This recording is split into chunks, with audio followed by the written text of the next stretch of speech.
Parents మెచ్చిన university సంకల్ Chand Patel university, Gujarat.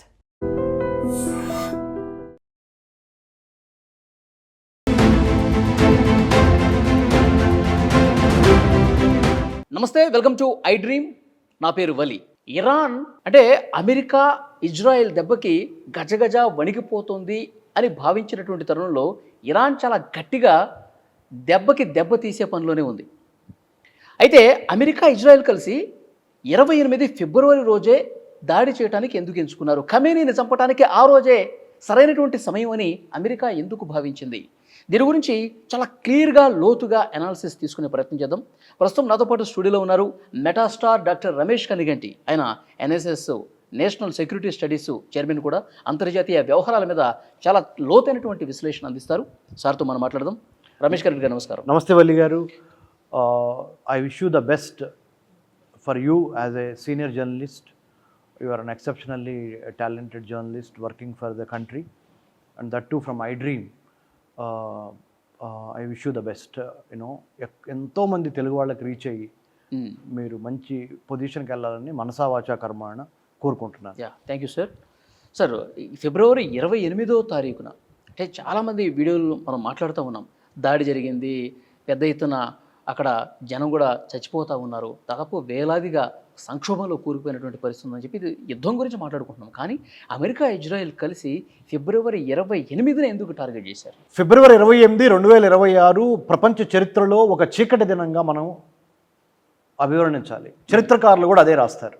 ఎందుకంటే ఒక దేశాధ్యక్షుడిని వేరే ఇంకొక దేశాధ్యక్షుడు, అది the most powerful country on the planet earth military wise, technology wise, United States of America 250వ సంవత్సరము ప్రజాస్వామ్యబద్ధంగా జరుపుకుంటున్న తరుణంలో 1776 నుంచి అమెరికన్ వార్ ఆఫ్ ఇండిపెండెన్స్ నుంచి 2026 అంటే 250 సంవత్సరాల చరిత్ర కలిగిన, ప్రజాస్వామిక చరిత్ర కలిగిన ఒక గొప్ప దేశం అమెరికా. కానీ దురదృష్టవశాత్తు అమెరికా ప్రెసిడెంట్ మాత్రము చాలా ఆటోక్రాటిక్గా, డెస్పాటిక్గా ఇరానియన్ ప్రెసిడెంట్ని చంపేయడం జరిగింది, అయతుల్లా అలీ ఖొమైనీని.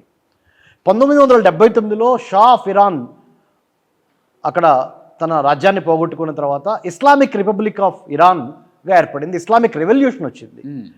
1989లో పగ్గాలు చేపట్టిన అయతుల్లా ఖొమైనీ 2026 వరకు, ఫిబ్రవరి 28 వరకు తన పరిపాలన కొనసాగించారు.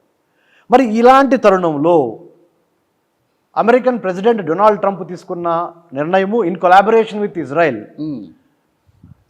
అయతుల్లా అలీ ఖొమైనీ తప్పు చేస్తుంటే ఆ తప్పుని సరిదిద్దటానికి అంతర్జాతీయ న్యాయాలు, అంతర్జాతీయ చట్టాలు, ఇంటర్నేషనల్ లా, అంతర్జాతీయ లా, డ్యూ ప్రాసెస్ ఆఫ్ లాను ఫాలో అయ్యి అయతుల్లా ఖొమైనీ తప్పు చేస్తే అతన్ని ప్రపంచం ముందల ఈ ఇంటర్నేషనల్ కోర్ట్ ఆఫ్ జస్టిస్లో కానీ, ఇంటర్నేషనల్ క్రిమినల్ కోర్టులో కానీ, లేదా ఇంటర్నేషనల్ అటామిక్ ఎనర్జీ ఏజెన్సీ ఇచ్చిన రిపోర్ట్స్ ద్వారా అయతుల్లా ఖొమైనీ చేస్తున్న తప్పుని ఎండగడతాం అనేది ఒక ఎత్తు.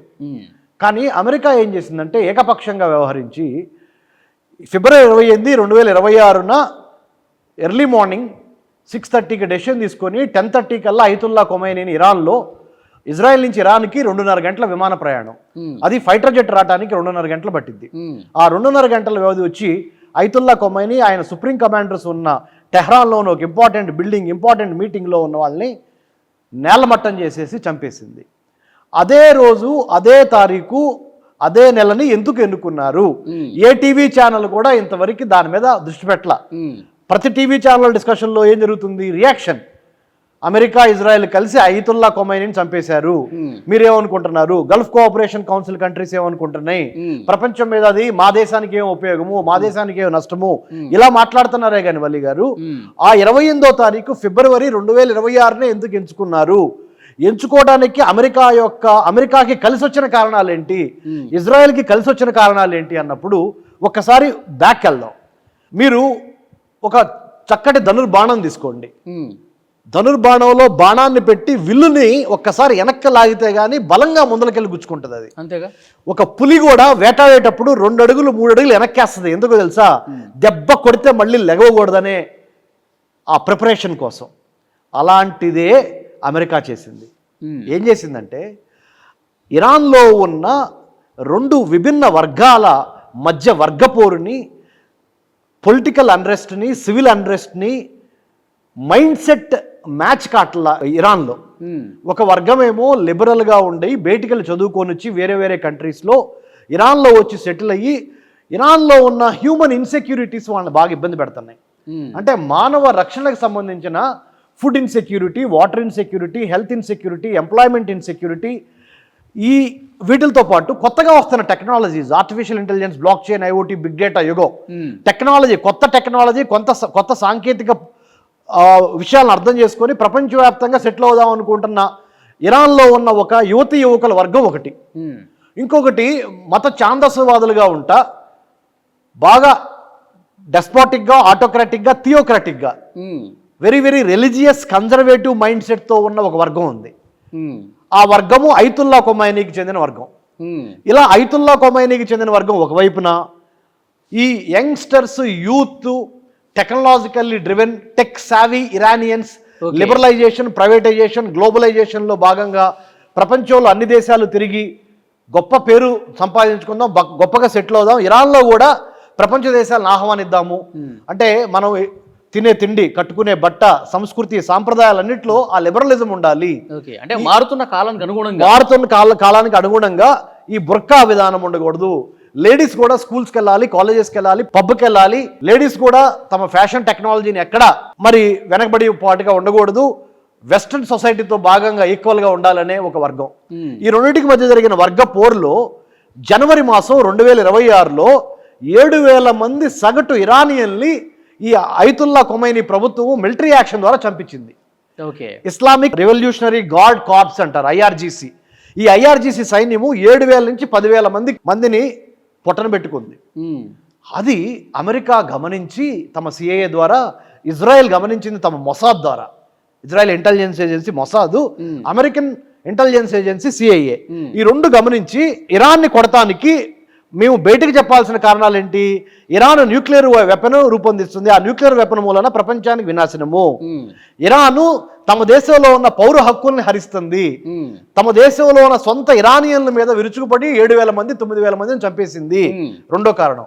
మూడో కారణం, స్ట్రైట్ ఆఫ్ హర్ముజ్ ఇరాన్ చేతులు కనుక ఉంటే గల్ఫ్ కోఆపరేషన్ కౌన్సిల్ కంట్రీస్ అయిన Kuwait, UAE, Bahrain, ఖతారు, Saudi Arabia లాంటి దేశాల నుంచి వచ్చే చమురు ఈ స్ట్రైట్ ఆఫ్ హర్ముజ్ ద్వారా ప్రపంచంలో చాలా చాలా దేశాలకి వెళ్తానికి లేట్ అయ్యి, సప్లై చైన్ లాజిస్టిక్స్ లేట్ అయ్యి అమెరికా ఆధిపత్యంలోకి రాకుండా ఉంటుంది.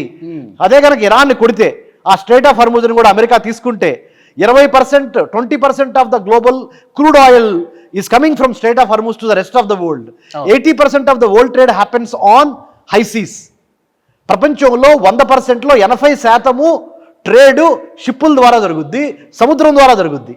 ఈ స్ట్రైట్ ఆఫ్ హర్ముజ్ అనేది చాలా ఇంపార్టెంట్ చోక్ పాయింట్. అంటే ఒక జలసంధి. ఆ జలసంధిలో 39 కిలోమీటర్ల విడ్త్ ఉంటుంది ఆ straight of Hormuz, between Oman అనే కంట్రీ, ఇరాన్ అనే కంట్రీ. ఆ రెండింటి మధ్య ఉన్న 39 కిలోమీటర్ల విడ్త్ ఉన్న ఆ స్ట్రైట్ ఆఫ్ హర్ముజ్ మీద ఆధిపత్యం చెలాయించాలంటే అమెరికాకి ఏదో ఒక సాకు కావాలి. ఆ సాకు ఇప్పుడు నేను చెప్పిన 4-5 కారణాలు చెప్పా. ఐదో కారణం ఇది. ఇలా చెప్పుకుంటూ పోతే 1979లో ఇస్లామిక్ రెవల్యూషన్ వచ్చినప్పుడు 52 మంది అమెరికన్ హోస్టేజెస్ని, అమెరికాకు చెందిన సిటిజన్స్ని ఇరానియన్స్ జైల్లో పెట్టి 444 గుర్తుపెట్టుకోండి. మన ఐ డ్రీమ్ చూస్తున్న ప్రేక్షకులు గుర్తుపెట్టుకోండి. మీరు 444 అంటే అర్థం ఏంటంటే 444 రోజులు అమెరికాకు చెందిన 52 మంది ఇంపార్టెంట్ పౌరుల్ని ఇరాను జైల్లో పెట్టింది. ఆ విడిపించుకోవడానికి అమెరికాకి ఇరాన్ నుంచి 444 రోజులు పట్టింది. ఇప్పుడు 6వ కారణం ఇది. అప్పటికి 6 కారణాలు చెప్పే అమెరికా ఇరాన్ మీద ఫిబ్రవరి 28వ తారీఖు ఎందుకు దాడి చేసింది అంటే, దానితో పాటు అమెరికా అధ్యక్షుడైన డొనాల్డ్ ట్రంప్ వ్యక్తిగతంగా అతని బిహేవియర్ బాగల, సెక్స్ టేప్స్, ఎప్స్టీన్ ఫైల్స్, అక్కడ గందరగోళంగా ఉంది. అమెరికాలో కూడా ఇన్ఫ్లేషన్ పెరిగింది, ధరలు అంటే ఇన్ఫ్లేషన్ పెరగటం, ద్రవ్యోల్బణం. అమెరికాలో కూడా చాలా ఆర్థిక అసమానతలు పెరిగినాయి, ఎంప్లాయ్మెంట్ ఆపర్చునిటీస్ తగ్గుతున్నాయి. ఇక రకరకాలుగా అమెరికాలో కూడా డొనాల్డ్ ట్రంప్ ఈ టారిఫ్ వార్స్ స్టార్ట్ చేసి చైనాతో గొడవ, ఇండియాతో గొడవ, రష్యాతో గొడవ, సౌత్ ఆఫ్రికాతో గొడవ, ఆఫ్రికన్ కంట్రీస్తో గొడవ, పక్కన ఉన్న కెనడాతో గొడవ, ఇంకో పక్కన ఉన్న వెనిజులాతో గొడవ, ఇంకో పక్కన ఉన్న క్యూబాతో గొడవ, ఇంకో పక్కన ఉన్న మెక్సికోతో గొడవ. అంత గందరగోళంగా ఉంది డొనాల్డ్ ట్రంప్ లైఫ్. ఏం చేయాలి అప్పుడు? శత్రు దేశం అనే ఒక ఎరేసి శత్రు దేశం వైపు తన దేశ ప్రజలను అటు మరల్చాలి. అప్పుడే ఆయన సీట్ కాపాడుకుంటాడు. ఓకే. రాజు ఇంట్లో బలహీనపడినప్పుడు బయట శత్రువుని చూపించి ఆ శత్రువుని మ్యాగ్నిఫై చేసి ఆ శత్రువుని కొడతం కోసం మనం కలిసి పనిచేయాలి అనే ఒక కౌటిల్య నీతి, మ్యాకివెలియ నీతి ఇవన్నీ కలగలిస్తే దానికి తోడు ఇజ్రాయెల్కి థ్రెట్ నెంబర్ 1 ఇరాన్. ఎందుకంటే death to Israel, death to America అని ఇరాన్ పదే పదే చెప్తుంది. ఇజ్రాయెల్ని తీసుకెళ్లి రెడ్ సీలో, ఎర్ర సముద్రంలో కలిపేయాలని చెప్తుంది. సో అమెరికాకి క్లోజెస్ట్ ఫ్రెండ్ ఎవరు? 22 కంట్రీస్ మిడిల్ ఈస్ట్లో ఇజ్రాయెల్. ఎందుకు క్లోజెస్ట్? జీసస్ క్రైస్ట్ పుట్టింది బెతల్హామ్లో ఒక యూదు కుటుంబంలో పుట్టిన జీసస్ క్రైస్టు ఆయన చనిపోయిన తర్వాత లేదా చంపబడిన తర్వాత రోమన్ చక్రవర్తుల చేత సిలువ వేయబడిన తర్వాత జీసస్ క్రైస్ట్ని ఫాలో అయిన వాళ్ళు క్రిస్టియానిటీ స్టార్ట్ చేశారు. So America A country? Christian country is feeling very close to Jewish country. ఎందుకంటే జీసస్ క్రైస్ట్ జూ, ఆయన ఒక యూదుడు. మనకి హిందూయిజం ఎట్లానో ఇస్లాం ఎట్లానో యూదులు అంటే జూవిష్ మతము. యూదుల యొక్క మతం ఏంటి? జుడాయిజము. సో జీసస్ క్రైస్ట్ జూవు, తర్వాత ఆయన ఫాలో అయిన వాళ్ళు క్రిస్టియానిటీగా వచ్చారు. So Christians, Jewish people brothers లాగా ఫీల్ అయ్యి ఇస్లాంలో ఉన్న షియా ముస్లిం కంట్రీ అయిన ఇస్లాంని అదొక థ్రెట్గా భావించి 28 ఫిబ్రవరి 2026న ఇది రైట్ టైము, సరైన సమయము, అన్ని రకాలుగా మనకు కలిసి వచ్చిన సమయాన్ని ముహూర్తం పెట్టారు. ఈ టైంలో జెనీవాలో చర్చలు జరుగుతున్నాయి. అబ్సల్యూట్లీ మంచి పాయింట్ రైజ్ చేశారు వలి గారు. ఇప్పుడు నేను చెప్పిన 6 కారణాలతో పాటు 7వ కారణం మీరు చెప్పింది, అది నేను చెప్పడం మర్చిపోయా, మీరు గుర్తు చేశారు. జెనీవాలో ఒక పక్కన శాంతి చర్చలు జరుగుతూనే ఉన్నాయి.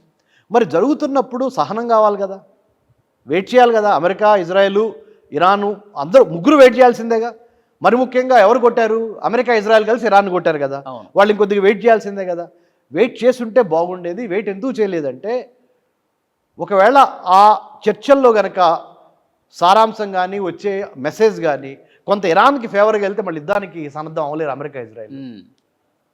ఇట్లా అన్ని రకాలుగా 7 కారణాలు చెప్పాము. అప్పుడు 28 ఫిబ్రవరి 2026న అమెరికా, ఇజ్రాయెల్ కలిసి ఇరాన్ మీద ఎందుకు దాడి చేసినవి అనేవి ఒకప్పుడు 7 నుంచి 8 కారణాలు ఇప్పుడు మనం డిస్కస్ చేసాం. దాని తర్వాత తదుపరి పరిణామాలు మనందరికీ తెలిసిందే, ఐ డ్రీమ్ చూస్తున్న వాళ్ళకి కూడా తెలిసిందే. ఎందుకు? మన ప్రేక్షకులు బాగా చదువుకుంటున్నారు. ముఖ్యంగా ఈ యూట్యూబ్ ద్వారా, సోషల్ మీడియా ద్వారా చాలా జ్ఞానాన్ని పెంపొందించుకుంటున్నారు. తర్వాత అమెరికా, ఇజ్రాయెల్ కలిసి ఐతుల్లా ఖొమైనీని చంపటము, దానికి ప్రతీకారంగా ఇరాన్ పక్కన ఉన్న గల్ఫ్ కంట్రీస్లో ఉన్న అమెరికన్ మిలిటరీ బేసెస్ మీద బాంబులు వేయటము, అమెరికన్ మిలిటరీ బేసెస్తో పాటు పక్కన ఉన్న సున్నీ ముస్లిమ్స్కి కూడా దెబ్బలు తగలటము, వాళ్ళ ఎకానమీ, వాళ్ళ కంట్రీలు కూడా చాలా ఆర్థికంగా నష్టపోవటము ఈ అటాక్ మూలాన. అలాగే భారతదేశానికి సంబంధించి కూడా 20 నుంచి 25% మరి ముఖ్యంగా ఆ ఆయిల్ రిజర్వ్స్ లేదా 50% of India's oil needs are from these Gulf cooperation council countries. మరి మన తప్పు ఏమి లేకపోయినా భారతదేశానికి కూడా ఆర్థికంగా, రాజకీయంగా, సామాజికంగా, లౌకిక రాజ్యపరంగా చాలా ఇబ్బందులు పడుతున్నాం. 1 కోటి మంది పైగా భారతీయులు గల్ఫ్ కంట్రీస్లో పనిచేస్తున్నారు. అక్కడి నుంచి రావాల్సిన ఆదాయం రావట్లేదు మనకి. పెట్రోలు, డీజిల్ ధరలు పెరిగే అవకాశం, ఉప్పు, పప్పు పెరిగే అవకాశం, సగటు మానవుడు ఇబ్బంది పడే తీరు కనపడుతుంది.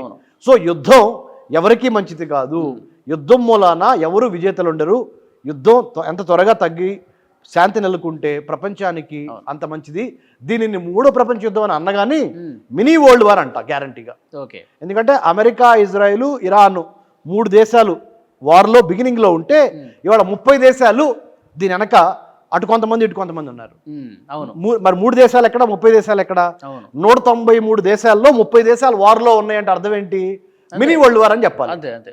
కానీ ఇంకా ఇక్కడ ఒక ముఖ్యమైన విషయం, యుద్ధం ఆగితే బాగుంటుంది, అందరికీ నష్టమే అని చెప్తున్నారు. కానీ డొనాల్డ్ ట్రంప్ ఒక లేటెస్ట్ ప్రకటన, ఖమేనీ కుమారుడిని సుప్రీం లీడర్లుగా ఎన్నుకుంటున్నారని చెప్పి చర్చ వినిపిస్తున్నటువంటి తరుణంలో సుప్రీం లీడర్గా ఎవరు వచ్చినా సరే వాడిని కూడా లేపేస్తాను అని ఒక క్లియర్ స్టేట్మెంట్ ట్రంప్ నుంచి వచ్చింది. అంటే మరి యుద్ధం ఎంతవరకు పోతుంది, దీని పర్యవసనాలు ఏ విధంగా ఉంటాయి, ఫైనల్గా ఏం చెప్తారు?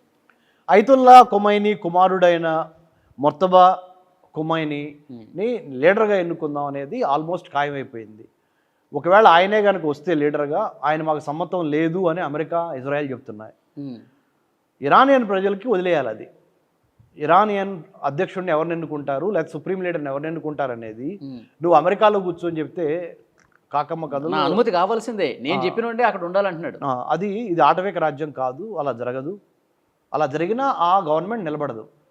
ఇక్కడ ఏమవుతుందంటే, నేను పిహెచ్డి చేశాను అమెరికన్ స్టడీస్లో, అమెరికా గవర్నమెంట్ పాలిటిక్స్ హిస్టరీలో, ప్లస్ అమెరికా యొక్క యుద్ధాల మీద నేను చాలా చదివి ఉన్నాను, వర్క్ చేసి ఉన్నా పిహెచ్డిలో కూడా. అమెరికా వెళ్ళి ఇరాక్లో కూర్చుంది, అమెరికా వెళ్ళి ఆఫ్ఘనిస్తాన్లో కూర్చుంది, అమెరికా వెళ్ళి లిబియాకి వెళ్ళింది, అమెరికా వెళ్ళి సిరియాకి వెళ్ళింది, అమెరికా వెళ్ళి లాటిన్ అమెరికన్ కంట్రీస్లో Chile, Brazil, Argentina, Venezuela, central American countries అయిన మరి మన గాటిమాలా, కోస్టారికా, పైన మెక్సికో, ఇన్ని కంట్రీస్కి వెళ్ళింది అమెరికా. వియత్నాం, ఎక్కడికి వెళ్ళినా మిలిటరీ పరంగా పూర్తి విజయం సాధించలేకపోయింది. వెళ్తుంది, స్టార్ట్ చేస్తుంది, ఏదో ఒకటి అడ్డం పెట్టుకొని అది ఇది గొడవ అని చెప్తుంది, అన్నీ చేస్తున్నారు. కానీ చివరికి అది లైన్లోకి రావట్లా. ఎందుకు రావట్లేదు అంటే, అప్రజాస్వామిక పద్ధతుల ద్వారా ప్రజల యొక్క మనసుని, హృదయాన్ని గెలవకుండా పైన గవర్నమెంట్లు మార్చినా కానీ ఆ గవర్నమెంట్లు కూలిపోతాయి. అందుకనే హ్యూమన్ సెక్యూరిటీ నేరేటివ్ అంటే, కనీస అవసరాలు తీర్చలేని ఏ ప్రభుత్వాన్ని ఏ దేశమైనా, ఏ దేశ ప్రజలైనా హర్షించరు. కనీస అవసరాలు ఏంటి? తిండి, బట్ట, నీరు, ఉపాధి, వైద్యము, విద్య, ఇవి ఇవ్వటం అనేది ఏ కంట్రీలోనే ఇంపార్టెంట్. అప్పుడు విప్లవాలు రావు.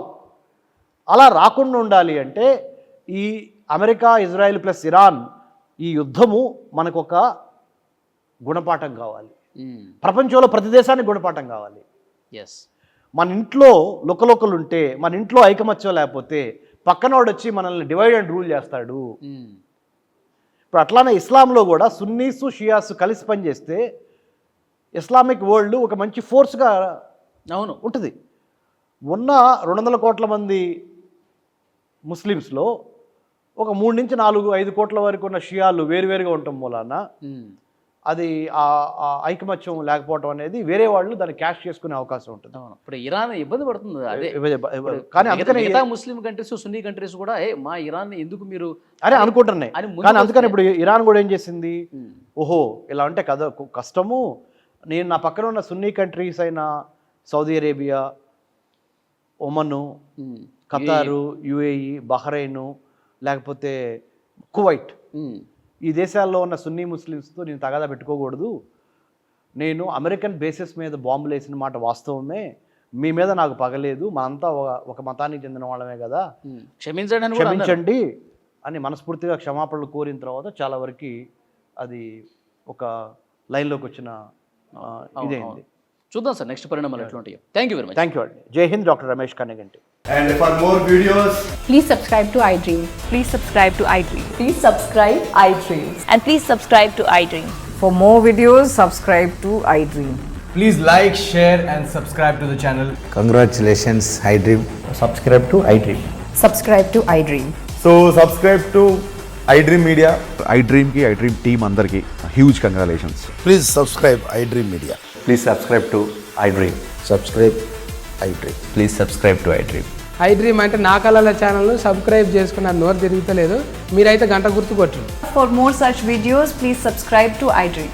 Subscribe to iDream. Please subscribe to iDream. Please subscribe iDream Media. Please do subscribe to iDream. Please subscribe to iDream Media. For best entertainment and information, please subscribe iDream. And don't forget to subscribe to iDream.